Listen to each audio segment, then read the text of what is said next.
because the disruption disrupted the recording as well. So who's not here today? I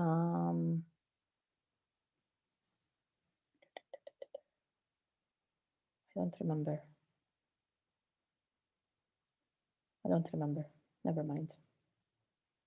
Okay, let me share my screen again. Okay. Let's see, I need to get to the self-efficacy slides.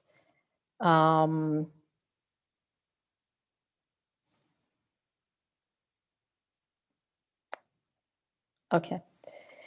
I need to get to the self-efficacy slides. So let me see if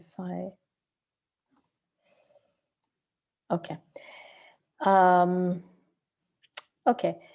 So this is also partly taken from the article itself, where I mean, the way we think about habitus is that also people align their goals, needs, and desires with the probabilities for realizing them. So it's not that people are not ambitious, but we can think that people are practical and people understand that I can make certain choices, but I cannot go beyond that and make choices that are not available to me. Again, whether because of cultural, social constraints, because of affordability, because of other reasons.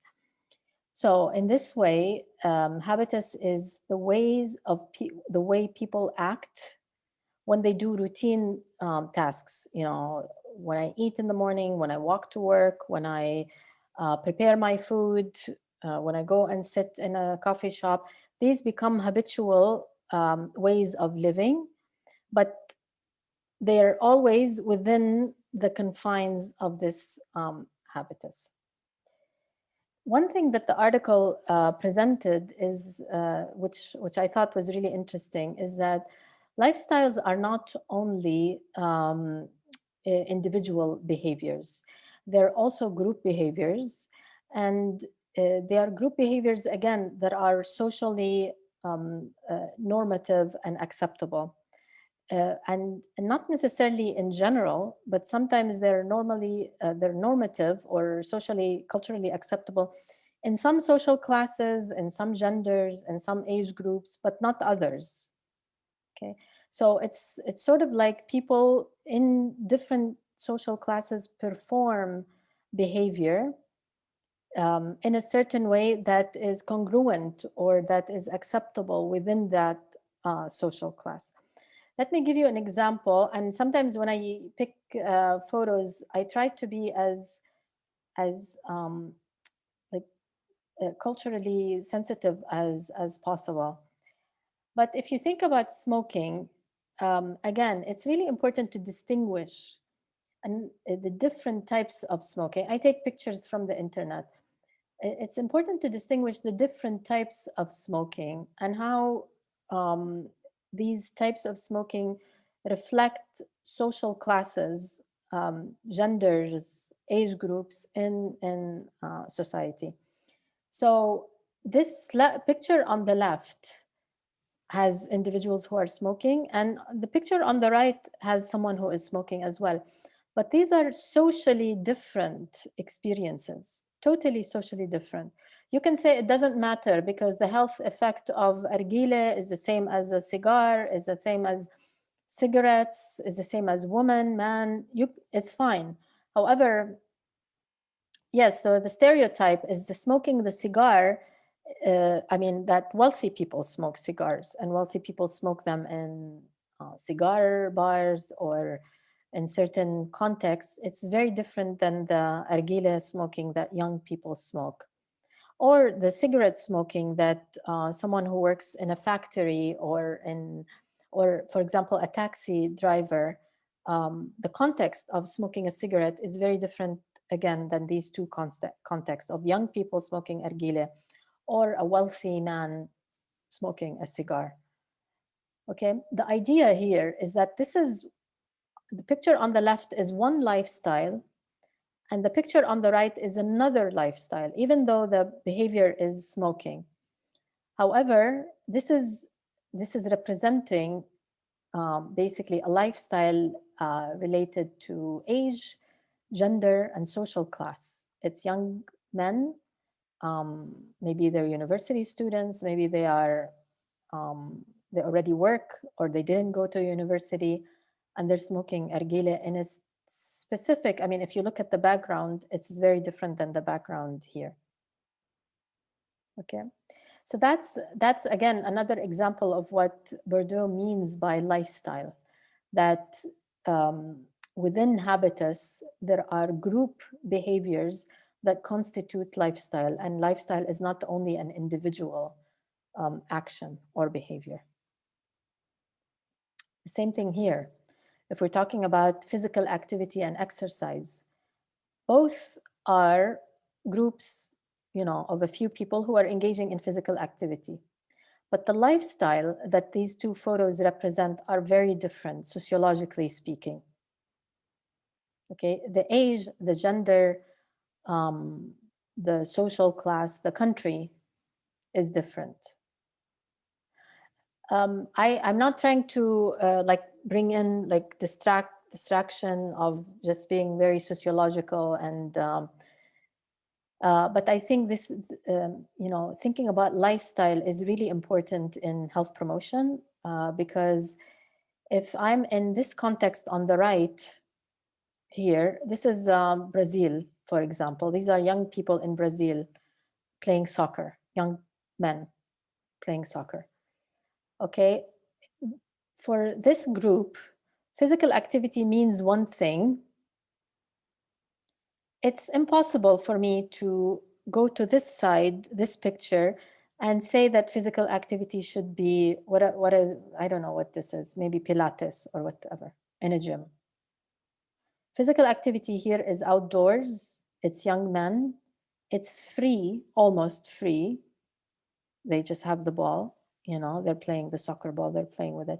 Here, this is women, they are indoors. It is not free because, you have to pay gym membership, you have to pay for these types of clothes to wear as well. There's a habitus here and there's a habitus here, and they are different. Okay.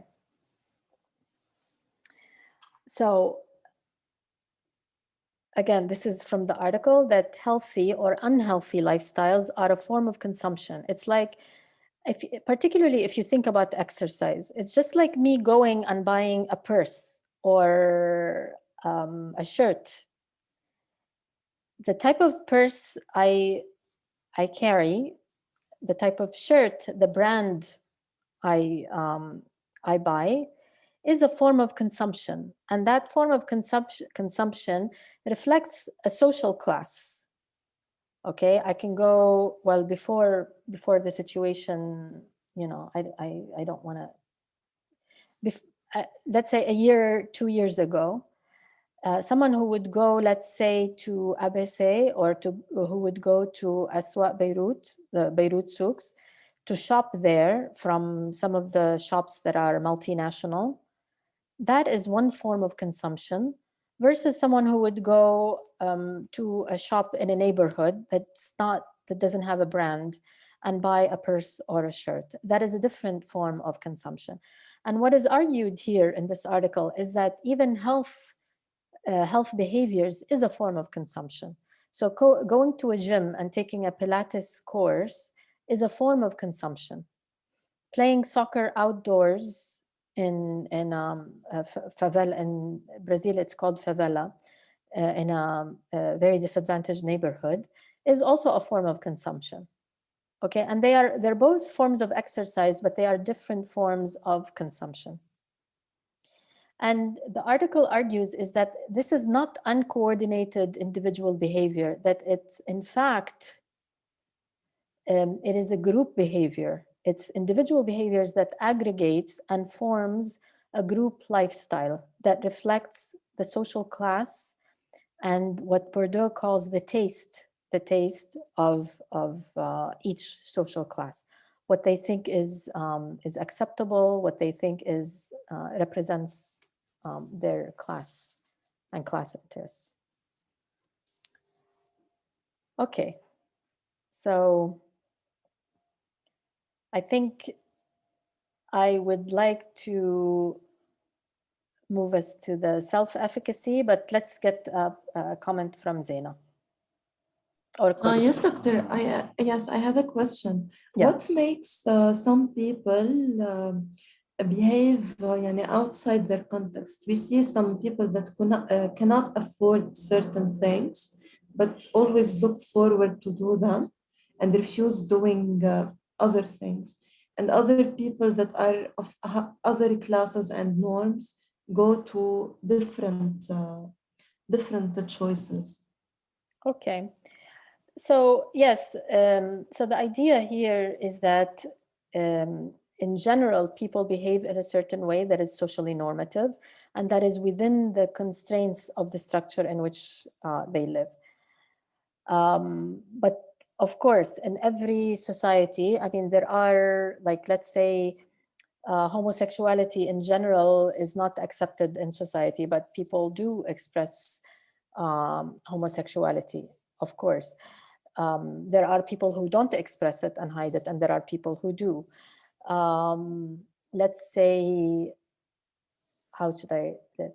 I mean, let's say, for example, in Ras Beirut, riding a bicycle is not seen as maybe not for cultural or social reasons, but for reasons that who is crazy enough to ride a bicycle in such traffic and narrow streets in Ras Beirut? It's dangerous, for example. But you see people who are riding a bicycle in Ras Beirut. Um, and the example that you gave, that people, let's say, spending more than their means, um, absolutely. I mean, these things, what Habitus says is that the majority of the population will behave, or most people will behave within the confines of that structure. What also Bordeaux says is that also people who behave outside that social structure can influence the social structure, can stretch it. So in some, let's say, in some time temporal situations, let's say 30 years ago, people would say, well, it's not time to talk about women's issues or homosexuality now. That's not acceptable within the social norms. But as more and more people engage in these discussions, then the social structure expands, and then talking about these issues becomes part within these confines, part of the habitus. Okay, I don't know if Doctor, is I don't know if I answered your question, but yes, I wanted to know يعني is there مثلا self-efficacy make them do that and because they believe that they can go outside these norms? um, I'm not sure if it relates to self-efficacy. It does have to do with character, motivation, and other psychosocial characteristics of the individual. Um, Absolutely. May I add Individuals, something? yeah, go ahead. I think she might be. I'm not sure. She might be meaning the free riding act. I mean, some people just like to take a decision, regardless of the surrounding or environment or society.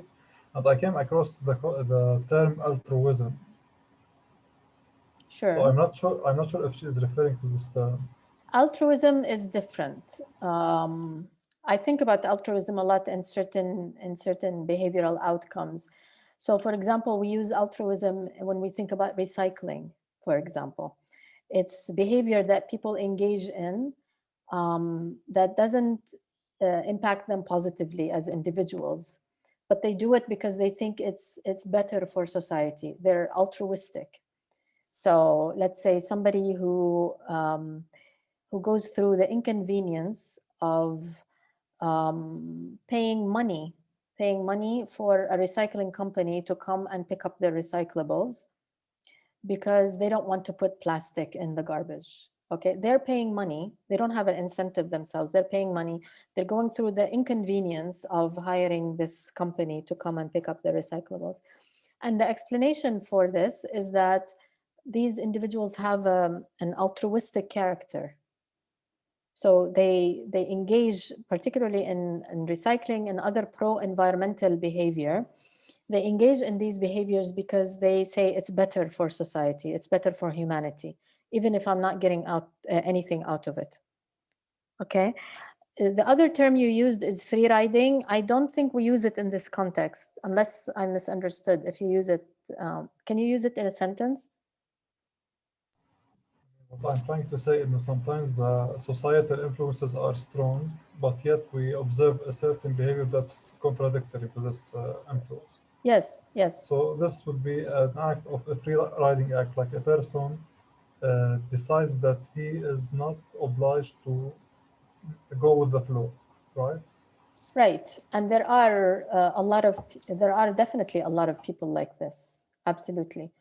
And sometimes they pay a price, of course, because society shuns them and basically excludes them because they've made certain decisions that are not socially normative.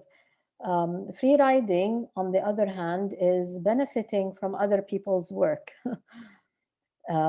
So, I mean, it's a negative term. We can sometimes use the more positive term, which is social capital, meaning, let's say, I don't recycle, but Zaina and Melody recycle, and society is better because two other people recycle. And even if I don't recycle, I'm benefiting from that social capital, from other people's pro-environmental behavior, even though I'm not doing it myself.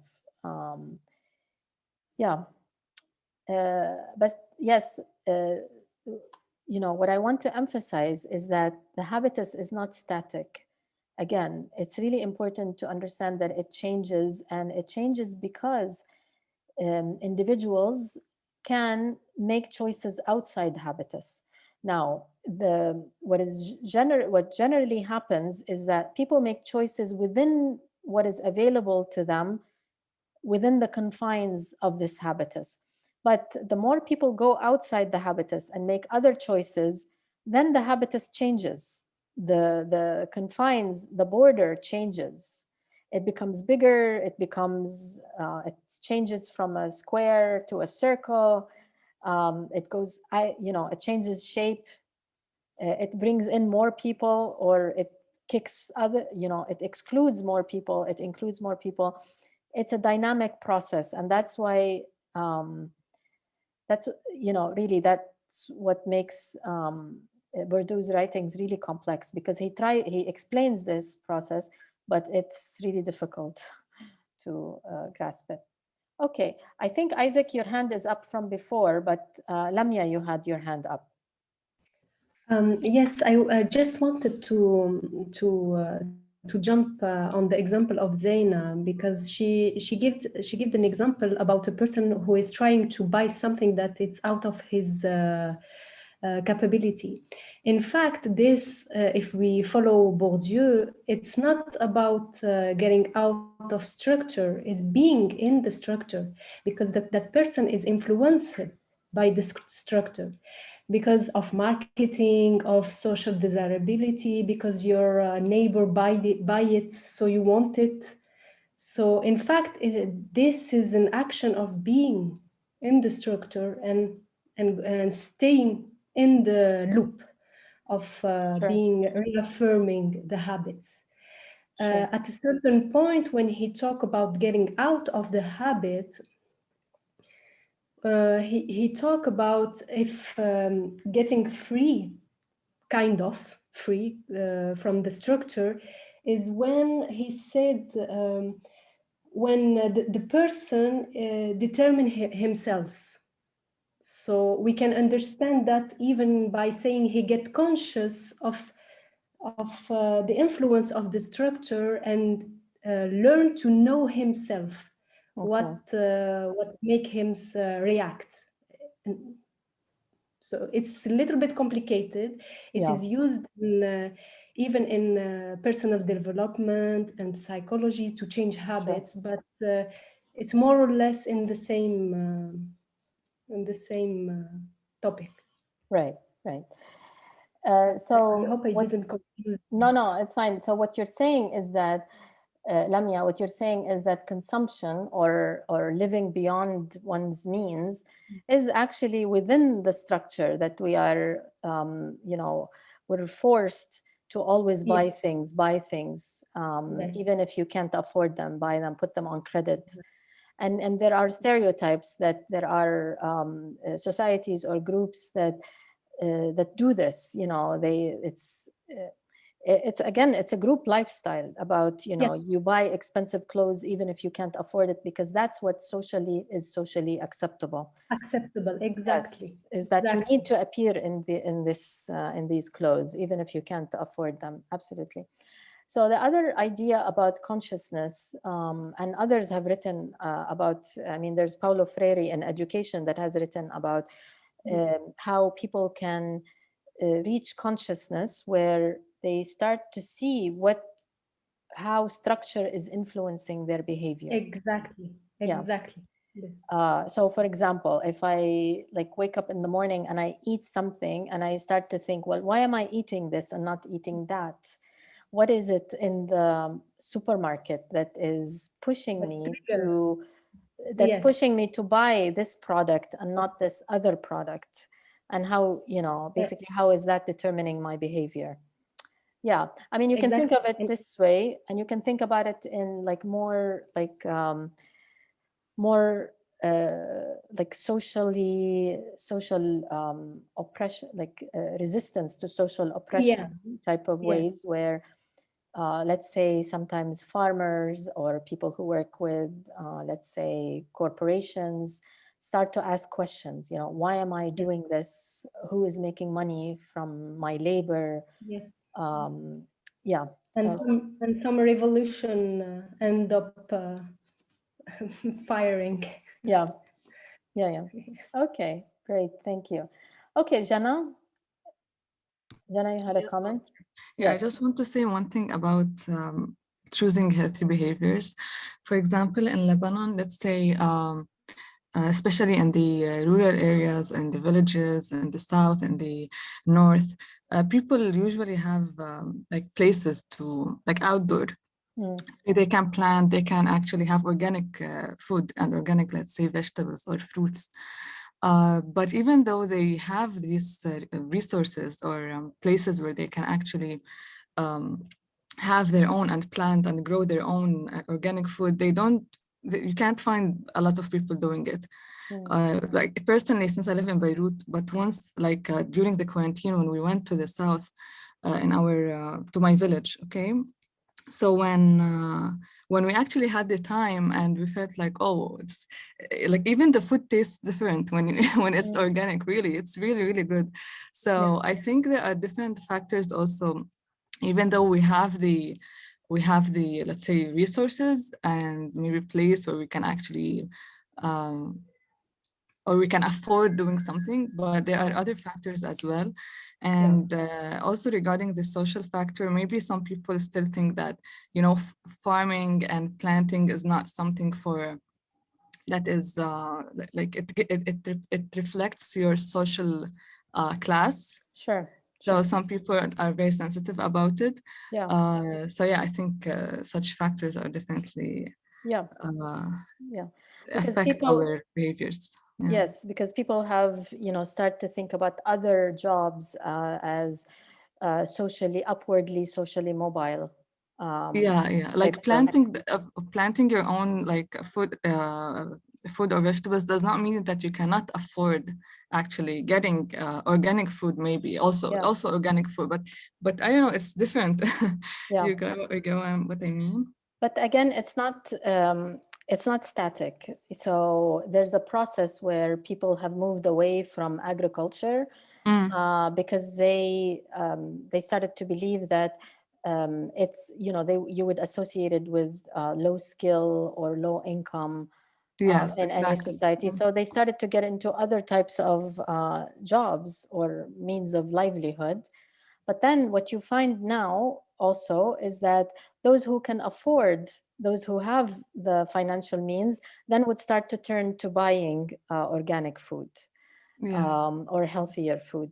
It's also similar to breastfeeding, for example. So breastfeeding or delivering, giving birth at home.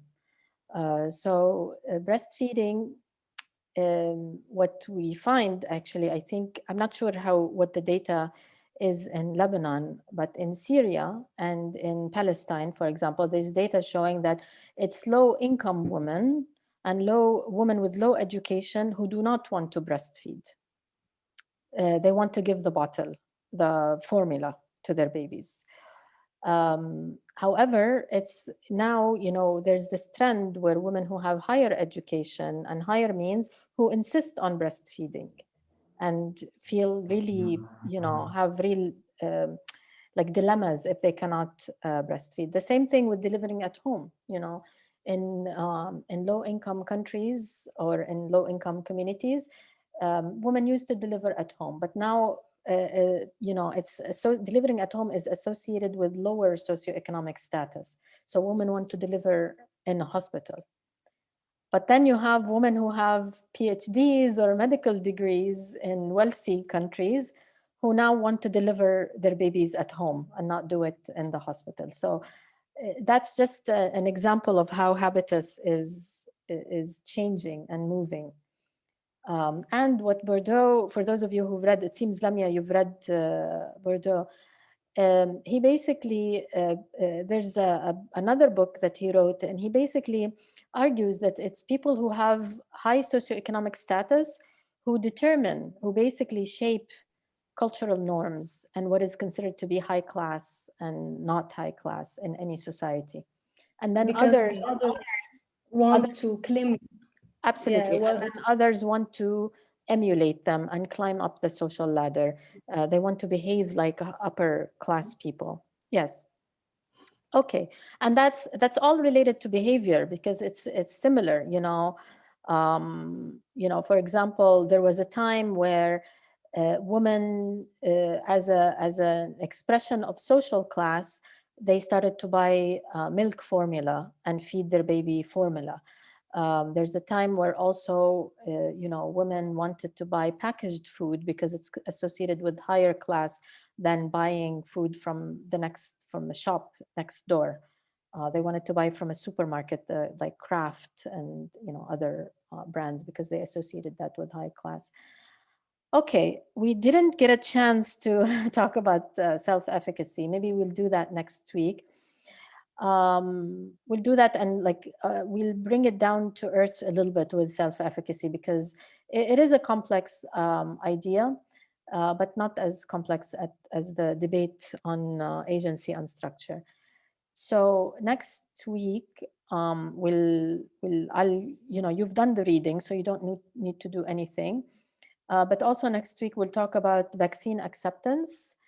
It might not be very theoretical, but I think it's fine. Maybe we can take a break.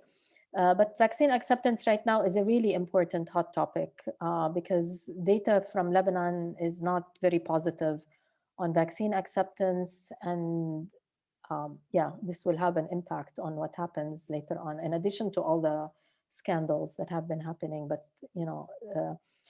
whether the majority of the population accepts the vaccine or not is a very important issue right now. And then there are psychosocial factors that determine vaccine acceptance. So I know that Mahmoud is working on that for his dissertation. So Mahmoud, you and I will email about next week. Sure. And I can also present to you some data on COVID vaccine acceptance as well. Okay? Okay. Okay, great. Thank you. I'm very happy with your participation today. It's very good. I don't mind that we don't finish all the slides as long as everybody's engaged and participating. Okay. See you. Have a good week. Bye. Have a good week. Have a good day, doctor. Thank you. Thanks. See you. Doctor, Bye. Thank Yes. you.